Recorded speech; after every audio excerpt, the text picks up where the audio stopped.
कहते हैं प्राचीन काल में नर्तकी का नाच देखने के लिए लोग उसके खास मकान जिसे कोठा कहा जाता था वहां पर जाया करते थे। वो नर्तकी भी नाच देखने वालों को अपनी मनमोहक नृत्य शैली और कुछ फूहड़ नग्नता भरी अदाओं से वाह वाह लूटती थी। लेकिन जब उस नर्तकी से पूछा जाता था कि वो ये काम क्यों करती है, तो 100 में से 99 का ये जवाब होता था कि मजबूरी है श्रीमान, मैं मजबूर हूँ। इसके बाद अगर कोई उनकी मजबूरी का पता लगाने की कोशिश करता तो हर किसी की एक दिल दहला देने वाली कहानी होती थी। लेकिन आज भी ऐसा ही है, या फिर यूं कहे कि समय या परिस्थिति बदल चुकी है। कल की मजबूरी क्या आज का फैशन बन गई है? प्राचीन काल से ही भारतीय समाज में महिलाओं ने अपनी बुद्धिमत्ता, साहस और संस्कारों से समाज को नई दिशा दी है। चाहे वो नृत्य कला हो, विज्ञान हो या समाज सेवा, महिलाओं ने हर क्षेत्र में अपनी छाप छोड़ी है। लेकिन आज के समय में जहां एक और महिलाएं ऊंचाइयों को छू रही है, वहीं दूसरी ओर कुछ गलत संगत और सोशल मीडिया के दुष्प्रभाव से उनका जीवन अंधकार की ओर बढ़ रहा है। आइए आज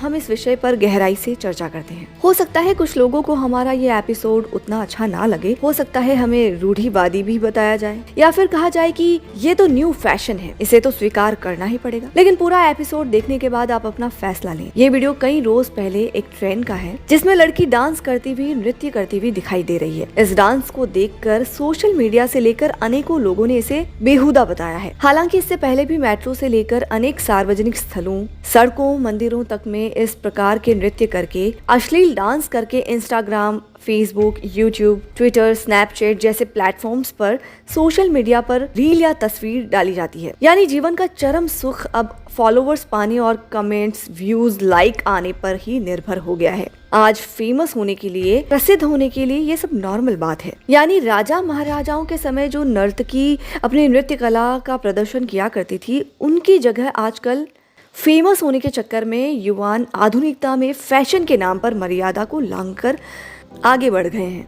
लाइक्स और फॉलोवर्स और कमेंट्स के लिए बेहुदा अश्लील नाच हो रहा है और उनकी पोस्ट पर ऐरे गहरे कमेंट्स भी आते हैं और उनको अच्छा लगता है। इमोजी से वो उनको रिप्लाई में थैंक्स भी बोलती हैं। हो सकता है मेरा ये कहना कुछ लोगों को अच्छा ना लगे, हो सकता है उपदेश लगे या फिर कहे कि ये तो ट्रेंड ही ऐसा चल रहा है। अगर ऐसा मानना है तो उन अर्धनग्न होकर बदन दिखाने वाली सो कॉल्ड लड़कियों को ये जरूर देखना चाहिए। डॉक्टर एन अपर्णा जो इसरो ग्रुप की डायरेक्टर हैं, डॉक्टर रश्मि शर्मा जो स्पेस एप्लीकेशन सेंटर की वैज्ञानिक हैं और डॉक्टर रितु फरीदा जिन्होंने चंद्रयान मिशन में अहम भूमिका निभाई है। ये सभी महिलाएं भारत की प्रगति का प्रतीक हैं। इन्होंने न केवल अपने परिवार की जिम्मेदारी निभाई बल्कि देश के लिए भी उल्लेखनीय योगदान दिया।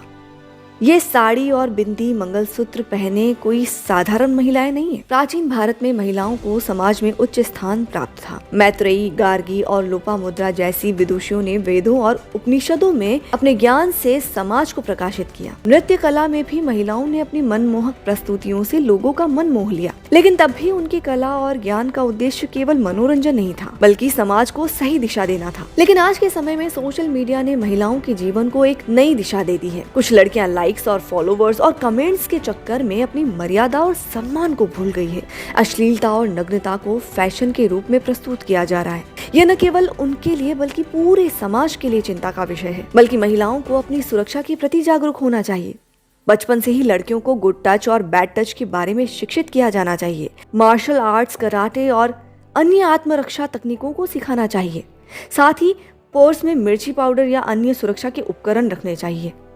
एक संस्कारी और सुशील महिला न केवल अपने परिवार को संस्कार देती है बल्कि पूरे समाज को सही दिशा देती है। महिलाएं नशे से दूर रहें, गलत संगत से बचें और सकारात्मक सोच अपनाएं। यदि महिलाएं उच्च शिक्षित और संस्कारी होंगी, पूरा देश उन्नति की ओर बढ़ेगा। भारत की महान महिलाओं ने समाज को नई दिशा दी है। सावित्रीबाई फुले जिन्होंने महिला शिक्षा का बीड़ा उठाया, इंदिरा गांधी जो भारत की पहली महिला प्रधानमंत्री बनी और कल्पना चावला जिन्होंने अंतरिक्ष में भारत का नाम रोशन किया, ये सभी महिलाएं हमारे लिए प्रेरणा है। मैं अंत में इतना ही कहूंगी कि महिलाओं, तुम ही समाज की रीढ़ हो। यदि तुम सशक्त होगी तो पूरा समाज सशक्त होगा। आइए हम सभी मिलकर महिलाओं को सम्मान दें, उनकी सुरक्षा सुनिश्चित करें और उन्हें उच्च शिक्षा और संस्कारों से जोड़ें, क्योंकि एक सशक्त महिला ही सशक्त समाज और सशक्त राष्ट्र का निर्माण कर सकती है। आज के लिए बस इतना ही।